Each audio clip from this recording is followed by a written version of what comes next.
Eu tenho uma palavra de Deus para você, um recado de Deus que Ele colocou no meu coração para transmitir a você. Então, quero que nós tenhamos melhor da nossa atenção nesses 30 minutos, 40 minutos. Hoje ainda teremos Santa Ceia, então quero que você aproveite a palavra de Deus, né? A inquietude das crianças nós compreendemos, nós entendemos, faz parte. Só que quando ele passa de um determinado limite, daí ele não aproveita e ninguém mais, né? Então daí a mamãe e o papai têm a obrigação de tirá-lo, levar para o fundo, lá tem uma aguinha gelada, ele toma, se acalma, porque a bênção de Deus é a saúde das crianças, não é? Mas nós precisamos controlá-las para que elas também possam desfrutar, e nós também, todos que viemos, podemos desfrutar da palavra. A palavra de Deus desta noite está para você, contida no livro de 1 Crônicas, capítulo 13, versículo 1 a 14. Eu queria, como introdução a esta palavra, dizer para você: já aconteceu com você isso? Você faz a coisa certa, mas dá errado? Uma das coisas que as pessoas mais me perguntam quando telefonam, quando eu visito, quando venho ao meu gabinete, é esse: pastor, eu fiz certo e deu errado. Por que Deus deixou dar errado? Eu fiz as coisas certas e deu tudo errado.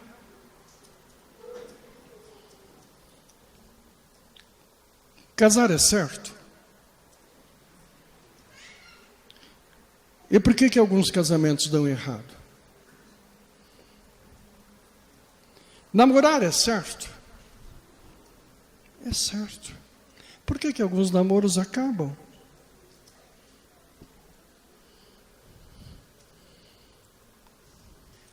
São tantas coisas que nós fazemos com desejo no coração, fazemos com vontade, mas dá errado. Por que dá errado? Uma coisa que você fez com o coração, achando que você estava fazendo o correto. A mensagem desta noite tenta explicar para você esse paradigma. Responder a você esta pergunta essa que me é feita todos os dias. Pessoas não entendem por que as coisas muitas vezes acontecem fora da nossa vontade, do nosso desejo.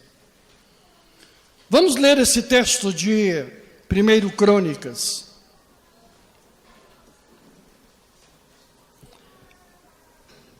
Havia um momento que a presença de Deus em Israel era manifestado pela Arca da Aliança.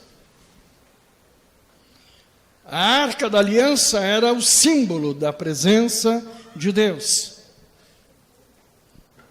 Deus havia orientado no livro do Êxodo, no livro de Números, como era a aliança, por que da aliança. E nós fazemos aqui todo ano a campanha da Arca.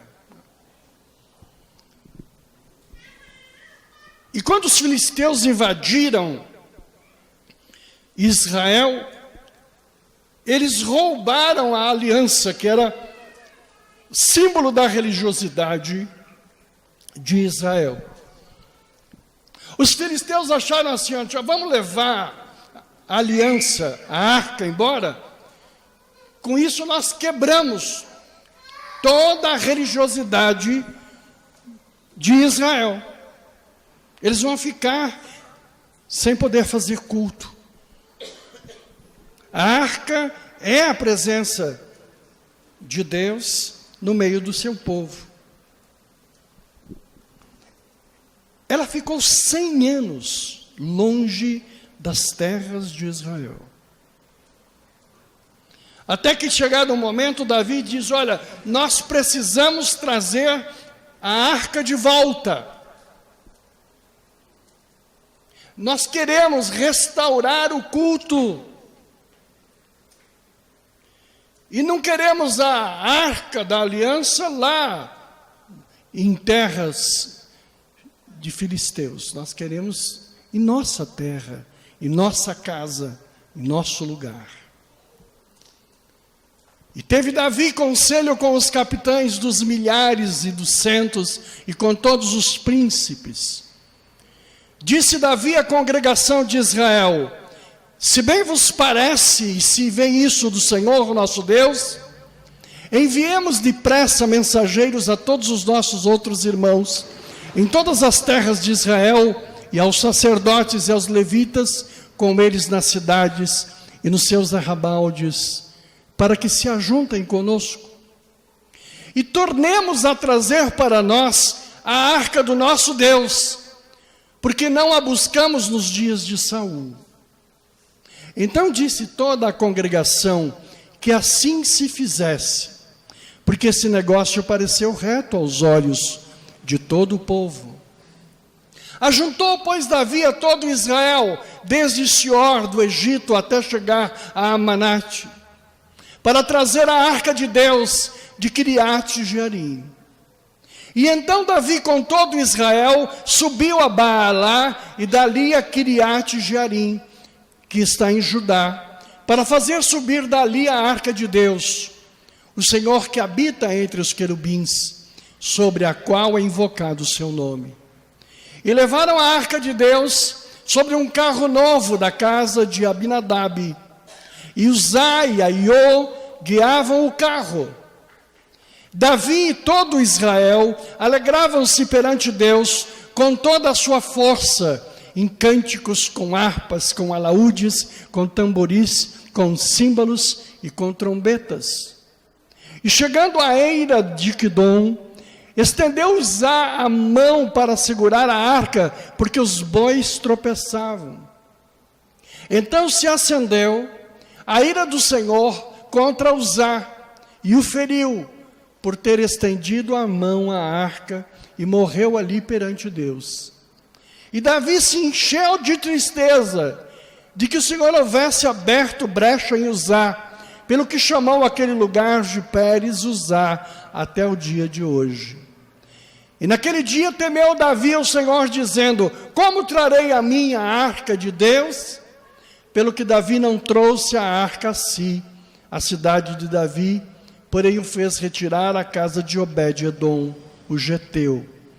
Assim ficou a arca de Deus com a família de Obed-edom 3 meses em sua casa, e o Senhor abençoou a casa de Obed-edom e tudo quanto tinha.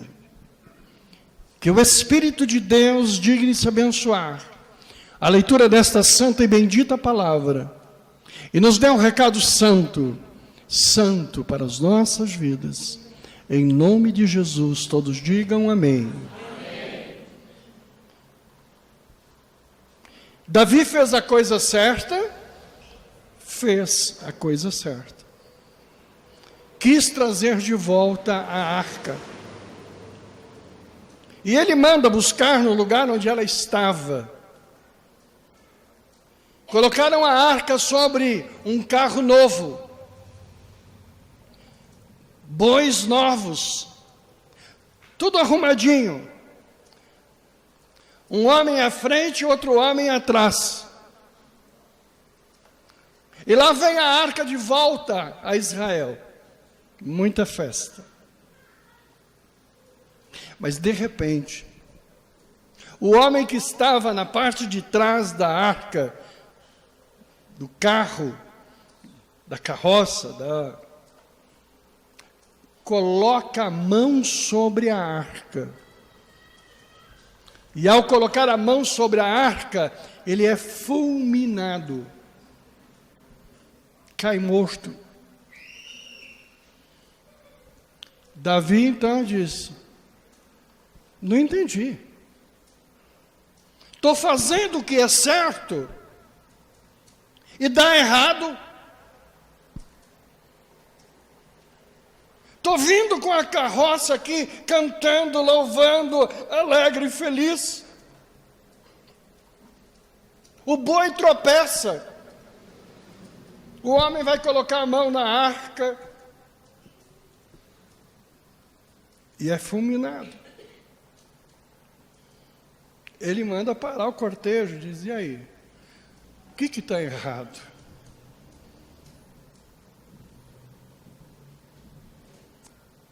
Muitas vezes que eu preguei essa mensagem, as pessoas dizem: pastor, eu não entendi. O rigor de Deus, a forma com que Ele tratou isso. Muita gente que lê o texto fica assim: nossa, que Deus terrível.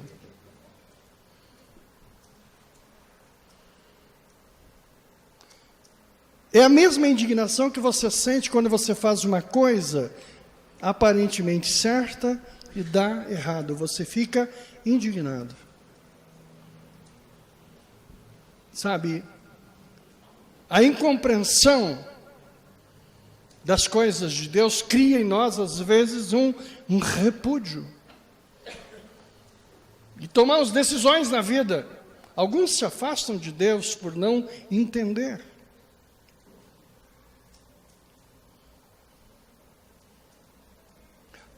A falta de entendimento é o problema, a dificuldade. Esta semana eu vim de um dos maiores ateus que temos no Brasil, é o líder dos ateus do Brasil. Agora eles têm uma organização. Você não pode mais escrever, falar qualquer coisa contra os ateus, que você é processado. Datena, esses dias na televisão, fez uma colocação infeliz. Um pai havia estuprado a criança, filho ou afilhado, enteado, não sei. E Datena, naquela, sabe, na força da sua indignação, diz: este não conhece a Deus, porque se ele o conhecesse, jamais faria tal ato com uma criança. Este é um ateu. Vai pagar milhões num processo que já perdeu em primeira instância, porque os ateus estão prestando atenção o que se fala. Aquela ideia de que você diz que o comunismo come crianças, hoje você não pode nem aqui falar mais. Até porque eles não fazem isso.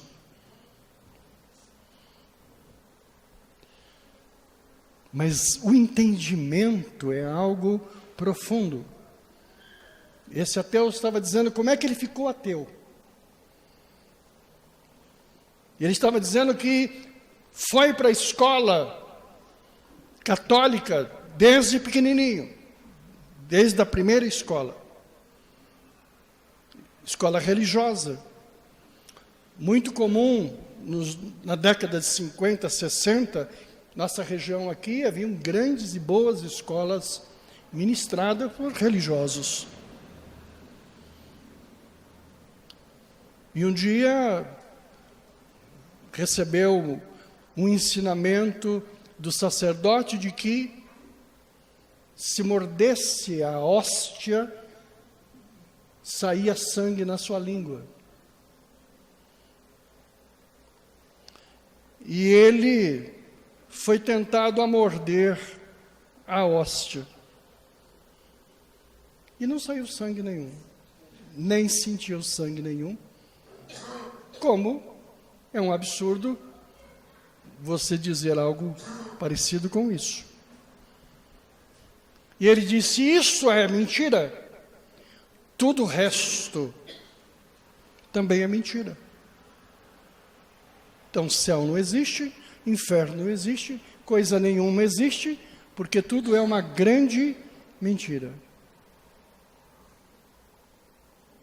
Estou falando isso para dizer a você que é muito importante entender a tua fé.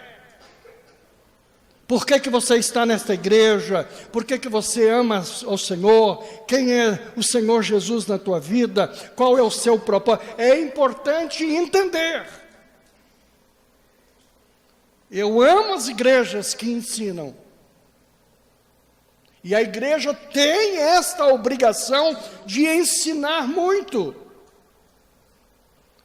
Não basta mexer com as emoções somente. Fica um povo emocionado, porém sem entendimento nenhum. Quando acontece, ele cai da fé e some.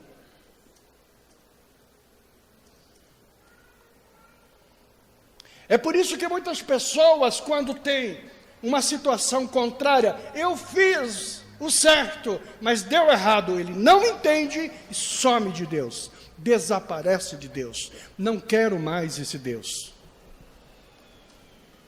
Isto ocorre por falta de entendimento.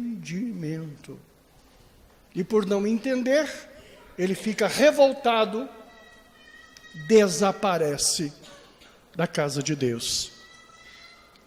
Nunca mais ele glorifica Deus, e isso aí é conversa. Por isso que o entendimento, a palavra tem que ser sempre: eu posso mexer com a tua estima, eu posso levantar a tua estima, eu posso mexer com o teu coração, eu posso provocar a melhor e a maior de todas as emoções na tua vida. Para aí, eu tenho obrigação de dar a você entendimento daquilo que você está fazendo, vendo, ouvindo, porque senão é algo tão superficial que você cansa e vai embora. Coisas certas dão erradas? Dão. E eu vou explicar para você. A palavra de Deus fala a respeito de como carregar a arca. Êxodo fala que a vara não é, a arca não é para ser carregada por bois. No capítulo 25, alguns versículos falam como arrumar a arca, como é a arca. E ele diz que a arca não será carregada por bois, nem bois novos, nem bois velhos, nem boi nenhum. O livro do Êxodo diz que será colocada uma vara, será colocado argolas, de tal forma na arca, e esta arca seria carregado por homens especialmente separados para aquilo. Por isso que quando nós entramos aqui e fazemos a campanha da arca, a arca entra levantada pelos irmãos. Os irmãos fazem o papel daqueles que o Senhor separou para essa finalidade. A arca tem que ser levada no ombro pelos homens. Há toda uma direção de como fazer a arca, de como arrumá-la, de como ajeitar. Deus dá toda a direção. Versículo de Números fala sobre a arca também. Havendo, pois, Arão e seus filhos partir do arraial, acabado de cobrir o santuário e todos os instrumentos, então os filhos de Coate são coatitas, estes são os homens que foram separados para carregar a arca. Deus dá detalhes de tudo que envolve a arca. E ele diz: mas no santuário não tocarão, para que não morram. Ele está dizendo no livro de Números: não toque na arca. Quem tocar na arca morre. Isso foi dado pelo Senhor lá no livro de Números. Foi dito como carregar, o que pode fazer, o que não pode fazer. Deus deu toda a direção. Existem outro Número 7:9, mas os filhos de Coate nada deu, porquanto a seu cargo estava o santuário, e o levaram aos ombros. Esses homens não faziam mais nada, só carregavam a arca. Todos receberam heranças, presentes e tal, mas esses homens, vocês só carregam a arca. Deus dando a direção. Nós pregávamos aqui na quarta-feira e fazíamos aqui diante de Deus compromissos. O culto de quarta-feira foi um culto de compromisso. E eu dizia da palavra que João escreveu no seu evangelho a respeito do Espírito Santo, quando ele diz: o Espírito Santo é o vosso guia. Ele vos falará, Ele vos ensinará, Ele trará sobre vós a revelação de todas as coisas. João diz: quem tem o Espírito tem direção. Depois nós lemos no livro de Romanos, quando diz a respeito de que o Senhor está conosco, é o nosso orientador, é o nosso Senhor, é o nosso revelador. O livro de Atos fala a respeito do Espírito Santo, quando eles foram evangelizar uma cidade, um povo. E o livro de Atos diz que eles foram impedidos. Você diz: ué, impedido de pregar o evangelho? Pregar o evangelho é bom, pregar o evangelho é certo, mas tem situações que dão errado. E o Espírito Santo impediu os discípulos: agora não, aqui não. Queridos, existe hora de entrar, existe hora de sair, existe hora para todas as coisas, existe ordem. Tudo que nós fazemos na nossa vida, namoramos, casamos, ficamos ricos, em tudo o Senhor dá comando.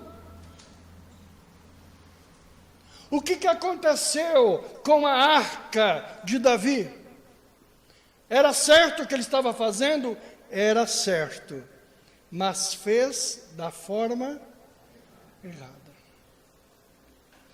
Quando você faz o certo de forma errada, dá errado. Sabe, Davi copiou os filisteus, porque os filisteus, quando roubaram a arca, eles saíram em carro novo, em boi novo, e Davi falou assim: eu vou fazer igual. Se saiu de carro novo, de boi novo, volta com carro novo e volta com boi novo. Acontece que aquele era a direção do inimigo, não a direção de Deus. Quando Davi vira e diz para o sacerdote: o que é que aconteceu? Ele diz: fizeram a coisa certa, da forma errada. E aí é o entendimento da mensagem. Por que deu errado?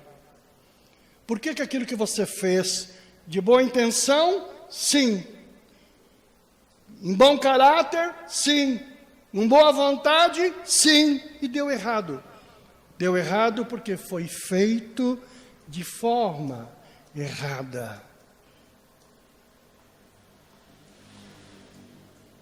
E aí você pode levar para dentro do teu coração o entendimento, e você vai entender o que aconteceu.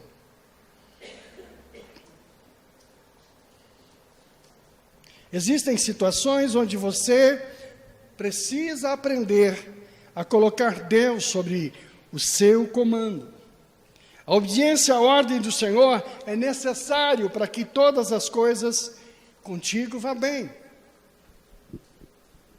Como que eu vou escolher alguém para ser marido? Como que eu vou escolher alguém para ser esposa?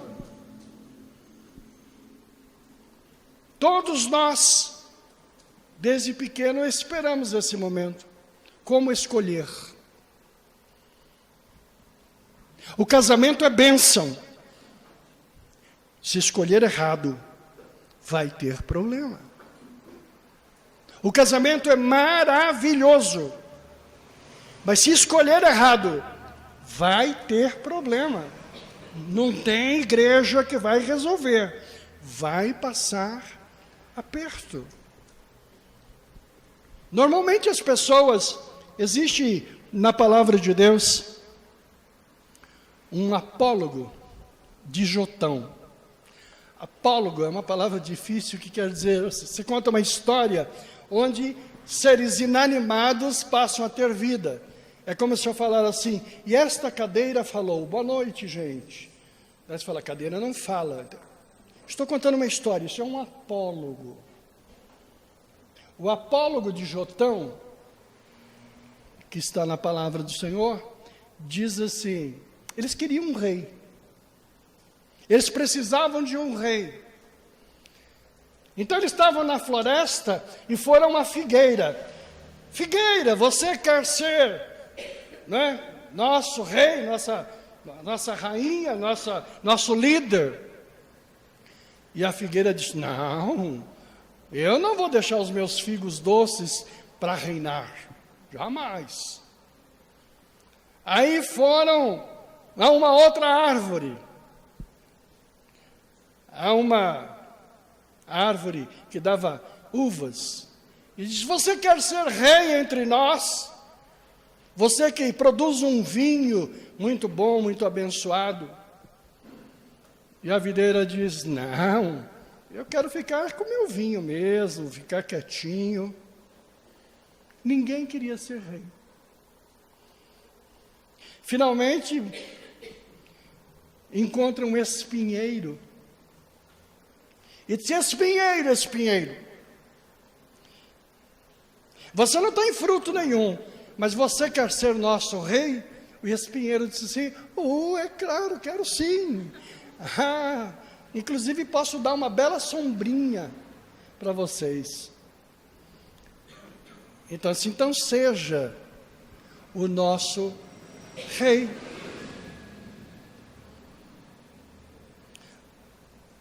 Este apólogo foi contado exatamente quando Israel pedia um rei. E o rei que foi dado a Israel era filho de Gideão, alguém que não quis ser rei. E ele diz, nem eu e nem meus herdeiros, da nossa casa não sairá rei. Mas tinha um filho, que depois que Gideão morreu, ele apareceu e disse assim, eu quero ser rei. Meu pai não quis, mas eu quero. E nomearam aquele homem como rei. Primeiro ato dele, matou seus 70 irmãos. Primeiro ato. Ele disse, para que ninguém da minha família deseje o meu lugar, eu já mato todo mundo, já acabo com essa festa. Foi uma miséria para Israel. Israel colocou como rei um espinheiro. Eu estava falando sobre namoro, noivado. Quantos têm escolhido, com carinho, com amor, têm escolhido espinheiros? O espinheiro vai bonitinho até a igreja, até a festa. Depois, quando casou, ele vai mostrar o espinho. Eu fiz um casamento uma vez que o noivo disse para a noiva assim, olha para o teu pastor. Ela falou, por quê? É a última vez que você está vendo ele. Nunca mais você entra aqui. Eu achei aquilo de uma malcriação total. Falei, deve estar brincando, né? Não. ele era daquele jeito. Querida, você acaba de casar com um espinheiro. E que sombra ele tem para dar? Esse espinheiro não dá sombra a ninguém. Por isso que a nossa escolha, com quem vamos casar, com quem vamos viver, com quem vamos morar, tem que ter a direção de Deus. Tem que ter a direção de Deus. Que é melhor ficar solteiro. É melhor ficar viúvo, quietinho. É melhor ficar paradinho do que casar com um espinheiro.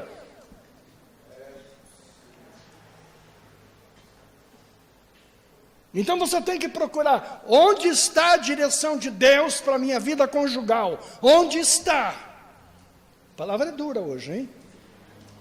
Vocês vieram começar o ano comigo? Vamos começar no chicote. Peça a direção de Deus para todas as tuas coisas. É muito sério. Nossa vida precisa ter essa condição.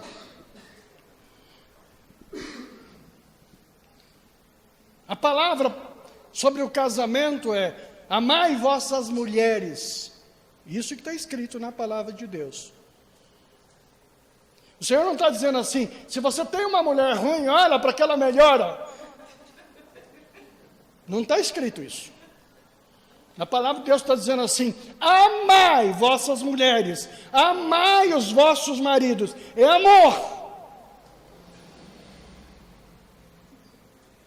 Se não tem amor, não tem nada.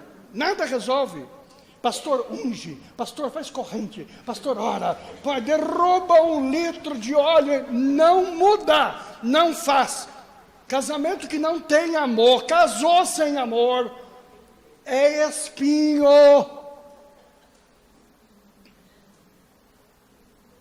Olha, pastor, eu não me caso por causa de dinheiro. Ah, que ótimo. Eu não me caso por causa de aparência. Ah, que ótimo, então. E você casa por quê? Ah, caso quando eu tenho vontade. Você ama? Não sei. Uma vez a noiva veio na véspera do casamento e disse: pastor, o que eu faço? Eu não amo, ele é muito bom, ele é muito querido, ele é muito abençoado, mas eu não amo, então eu não caso. Porque eu não posso casar você com uma pessoa que você não ama. Isso é espinheiro, você vai gemer a vida inteira. A resposta ao casamento, ao namoro é amor. Amor, amor. Senão você não aguenta casamento. Você não suporta casamento se não tiver amor. Você aguenta casamento até com pouco dinheiro, até com dificuldades, mas você não aguenta casamento se o amor acabar, ou se ele não houver. Então você casa e não dá certo. Você pode ser o que for. Vou falar sobre criação de filhos. Filhos é um projeto a médio e longo prazo. O resultado de filhos nós nunca sabemos. Primeira coisa, se você não está bem no casamento, não queira filhos. Esse é o primeiro ensinamento. Se o casamento não está bem, não quero filhos. Porque quando você não está bem com o teu marido, com a tua esposa, você quer filho para quê? Para ele sofrer. Você só quer os filhos quando eles podem vir, estando você em absoluto equilíbrio de vida. Ele é bem-vindo a chegar na hora mais, você está cheio de amor. Queridos, barriga não arruma casamento. Filhos não arruma casamento. Pelo contrário, só gemidos. Casamento não está bem, vamos esperar, vamos aguardar agora. vamos esperar um momento abençoado, onde tudo sobre nossa relação está abençoado, estabilizado, claro, o lar está cheio de amor, então que Ele venha. Crie os seus filhos, ensinando a falar não. A psicologia ensinava até pouco tempo atrás que você não podia dizer não aos teus filhos. Isto era errado. Politicamente errado você dizer não. Diga sim, sim, sim. Este é um engano. Se você ler os 10 mandamentos, você vai ver como que Deus fala não. Não matarás, não cobiçarás, não roubarás. Ele diz não, não e não. Você precisa aprender a dizer não. Diga assim, eu preciso aprender a dizer não, não.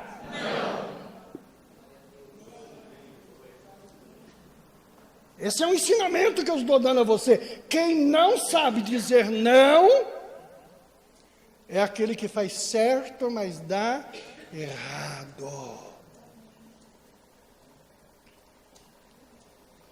Pergunto para você, você sabe dizer não? Sabe? A palavra de Deus diz que, quando você não disciplina o seu filho, você põe a alma dele no inferno. A primeira vez que eu fiz algo errado, menino, minha mãe pegou pela orelha, foi lá e resolveu na hora. Eu havia roubado alguma coisa. E eu disse, não, mas a senhora vai levar para me passar a vergonha? Vou levar para passar a vergonha. Eu louvo a mamãe por ter passado aquela vergonha. Nunca mais roubei. Se ela não tivesse feito aquilo, talvez hoje eu seria uma outra pessoa. Disciplina os teus filhos. A educação moderna diz que não se bate em filhos. A Bíblia diz, sim. Se pastor, que isso? Moderno não se bate. E olha, e fala a verdade. Você nunca fica com os meninos assim, você vai levar uma coça, e você nunca dá essa coça. Deus preparou o bumbum para tomar injeção e para levar cintada. É redondinho, é carnudinho, não faz mal, não tem artéria nenhuma passando ali, vaso nenhum, não precisa matar. Mas você precisa aprender a cumprir. Meus filhos iam comigo para a igreja, e eu dizia assim, se bagunçar, todos nós não vamos comer o cachorro quente na saída. Se você bagunçar 2 vezes, você não vai comer e vai apanhar. E a terceira vez, aumentava alguma coisa a mais. Eles sabiam, quando saía da igreja, não baguncei, pai. Não, então tem direito a 2, ótimo, maravilha. Elogiar a disciplina, elogiar. Você tem que criar os teus filhos no temor ao Senhor. Como é que você vai criar teus filhos no temor do Senhor se você nunca o leva à igreja? Você nunca o leva a uma escola dominical? Você nunca ensina. Eu gosto, vocês sabem, tem criancinhas que levantam aqui na igreja para vir me beijar. Eles aprendem a me respeitar, isso é bonito, é gostoso. Eles estão aprendendo a ligar a figura do homem de Deus com a vidinha deles, a importância que eu tenho sobre a vidinha deles. Você os cria no temor do Senhor. É algo abençoado. Diga não para os teus filhos. Diga não para a tua mulher, diga não para o teu marido, com coerência. Existem horas que você não pode dizer sim. É por isso que muitas vezes você quis fazer coisas corretas e não fez. Em relação ao dinheiro, É certo ter dinheiro? É certo ter dinheiro? O dinheiro do diabo? Nunca. Não está escrito na palavra de Deus que o dinheiro é do diabo. Na palavra de Deus está escrito assim: o amor ao dinheiro é o resultado de todos os males mais profundos na vida. É o amor ao dinheiro, amor ao dinheiro. O Senhor abençoa a prosperidade. O Senhor se alegra com a prosperidade. Ele não se alegra com aquele cara que é apegado, que é pendurado, que, sabe, perde noção das coisas ao ter dinheiro. Por que eu queria ter dinheiro e não tenho dinheiro? Reflete. A coisa é certa. Está dando errado porque você está fazendo errado. De repente você cheio de dinheiro é uma pessoa desagradabilíssima. Você é ostentador, você é vaidoso, você é prepotente, você é irreconhecível. Deus não vai deixar dar certo. Você é egoísta, você é marrento, você é bloqueado, você é nojento, você muda o teu caráter por causa de dinheiro. Você vende a tua mãe, você vende os teus filhos. Sabe, o dinheiro para você é a prioridade de tudo. Vai morrer na miséria.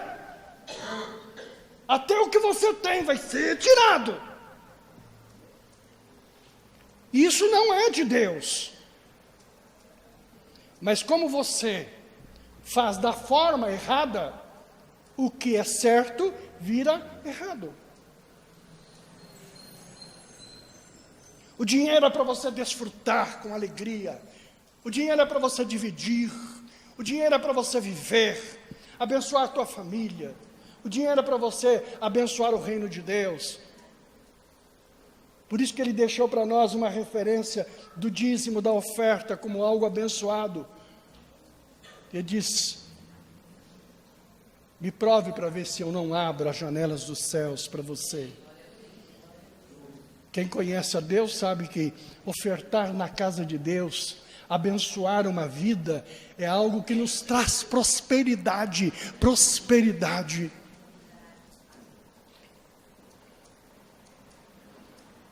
Eu chorei de emoção outro dia de uma irmãzinha simples, financeiramente humilde, e ela estava desempregada. E ela veio, trabalhou, e ela ofereceu uma oferta. Eu disse: irmã, é muita coisa.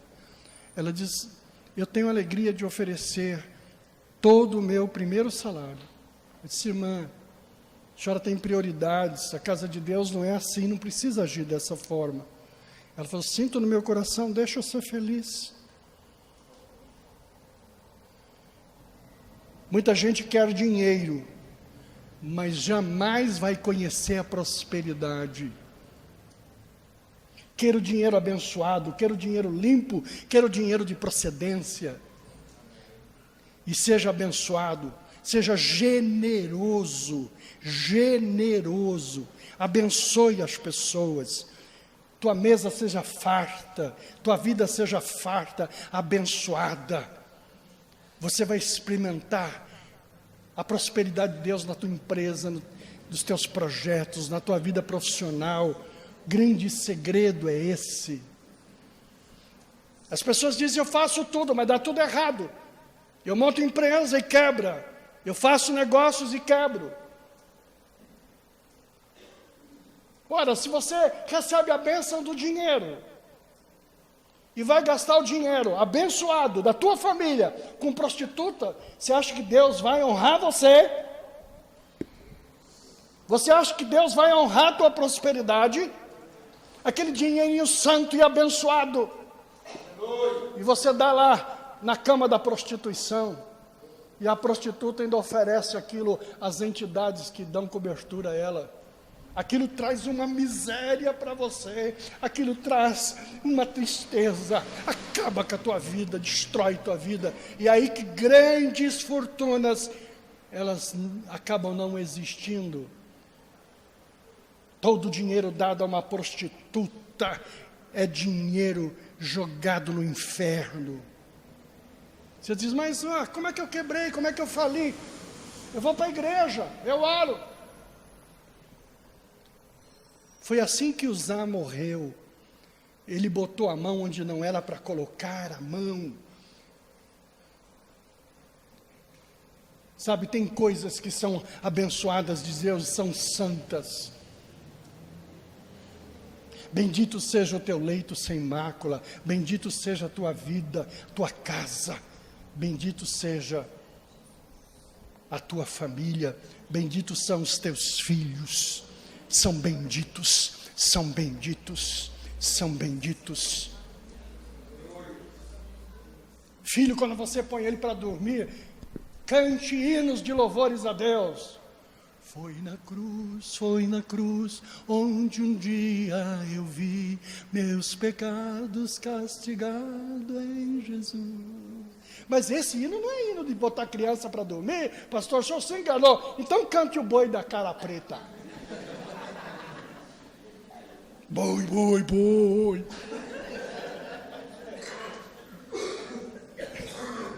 E o resto eu nem canto. Não vou dar mole para ele aqui, né? Cante louvores. Cante histórias abençoadas para o nenê.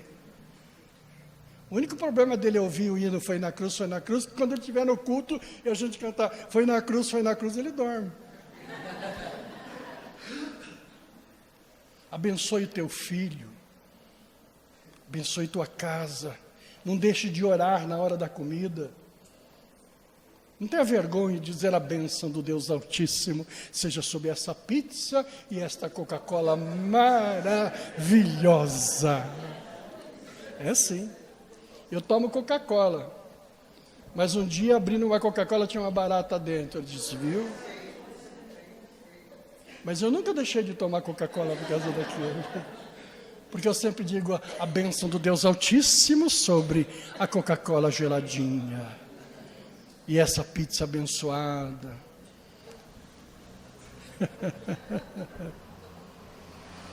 Você precisa, o que a Bíblia diz? Se eu faço as coisas certas, da forma certa, tem que dar certo. Tem pessoas que fazem a coisa errada de jeito certo. Agora confundiu, pastor. O que é fazer a coisa errada do jeito certo? Um irmãozinho, no meu tempo de ministério, comprou uma vitrolinha. Era uma sonata. Esse pastor unge a sonata porque ela vai louvar a Deus todo o tempo. Aí, ungi. Na semana seguinte, casou a filha. E alguns parentes, não tendo uma sonata, pegaram a sonata e levaram para o baile. E chegaram lá, puseram um disco do Elvis Presley para tocar na sonata. Quando o pai viu aquilo, ele pisou em cima da sonata, ele quebrou a sonata, ele acabou com o bolo, com a festa, encerrou tudo.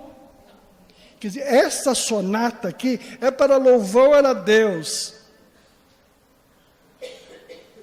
Então eu vou quebrar tudo que tem aqui. Ele fez a coisa errada. A coisa era certa a princípio, mas a forma foi errada. Uma forma errada.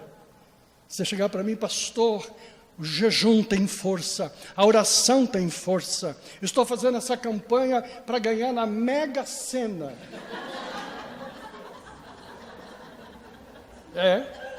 Tinha uns crentes que vieram no final do ano aí querendo ganhar os 170 milhões. Ele diz, a oração tem poder. O jejum tem poder. Eu tenho certeza que isso vai fazer eu ganhar na loteria. A coisa errada da forma certa. Ele devia fazer isso para as coisas da vida dele. mas ele queria fazer a coisa errada. A palavra desta noite exatamente quer dizer a você o que você faz em relação às tuas coisas. Como que você age em relação à tua vida, todas as tuas atitudes. Como que você reage? Você precisa, em relação à parte conjugal, fazer algumas coisas que Deus ensina. Deus ensina: deixará seu pai e sua mãe, e se unirá à sua mulher, e serão uma só carne. Querido, a tua família é o marido, a esposa e os filhos. Isso é família. Isso é família. Sogro, sogra, são agregados, são importantes, são maravilhosos, mas não é prioridade. A prioridade da esposa é amar a mulher significa fazê-la feliz. Se você tem um problema conjugal, não adianta ir para um motel. Pastor, a coisa agora piorou. Alguém dando um conselhinho assim: vai para um motelzinho para esquentar a relação. Esquenta nada. Esfria mais ainda. Gela mais. Quando você não tem mais amor pela pessoa, é algo terrível. É como aquele marido que vai ver pornografia para se estimular. Quem ama se estimula naturalmente com a pessoa da sua vida. Não precisa de estímulo externo. Ame a tua mulher, a prioridade é ela é a prioridade. Ame o teu marido, ele é a prioridade.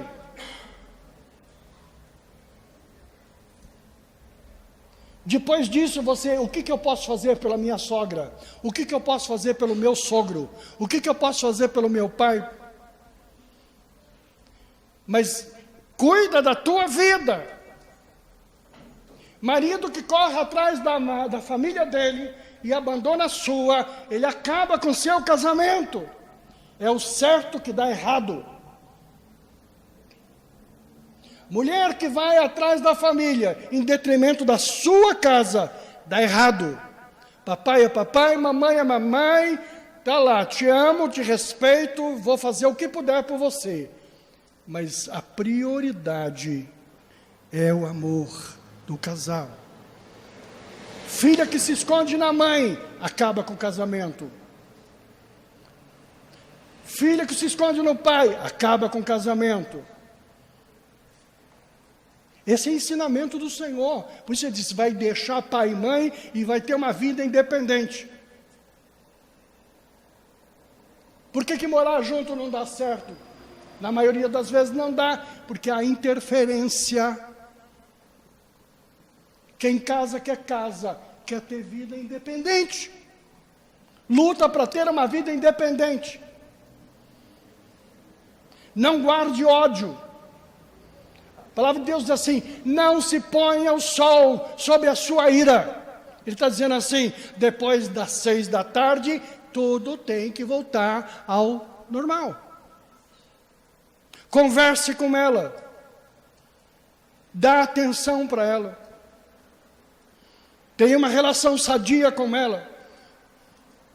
Para que amanhã você fale: meu casamento era certo, mas deu errado. Meu casamento era certo, eu agi certo e deu certo. Amém ou não amém? Amém. A paulada é meio dura hoje. A palavra, você veio para cá.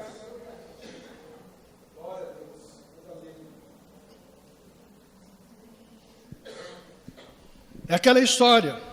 Coríntios fala a respeito da intimidade.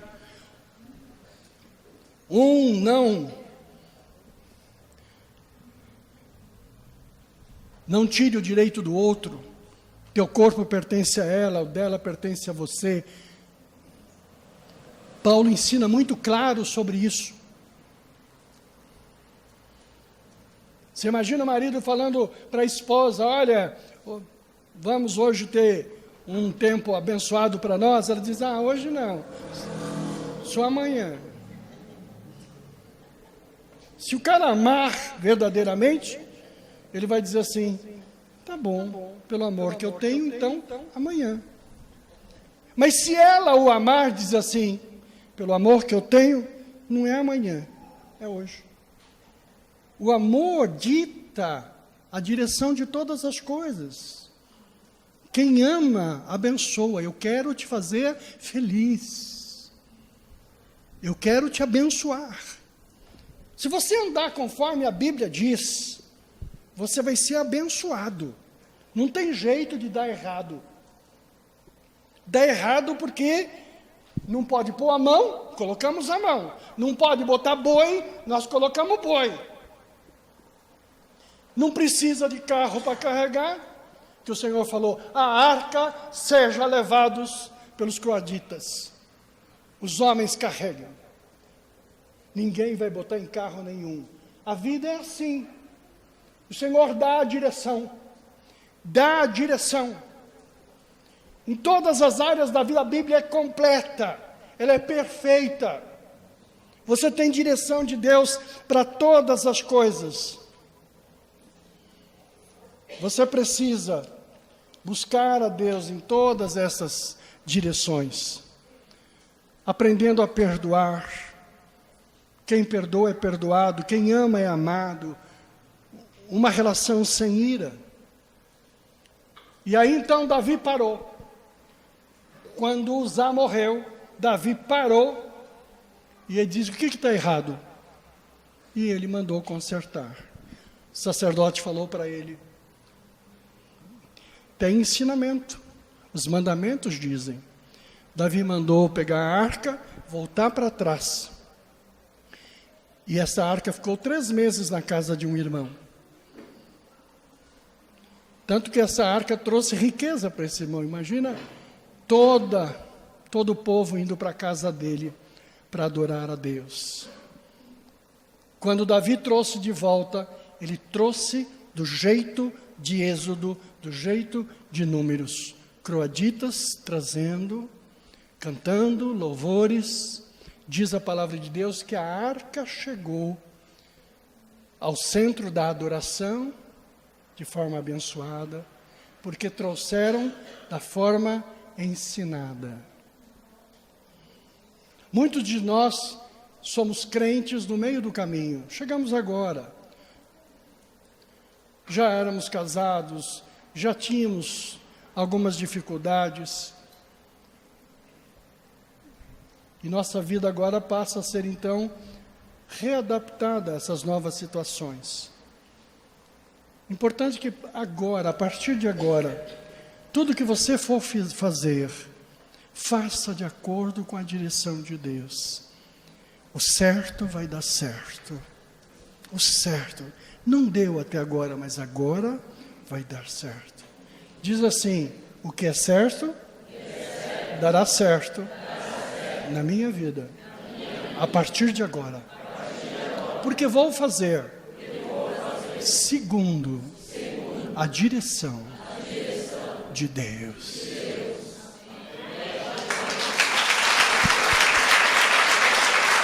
Glória a Deus.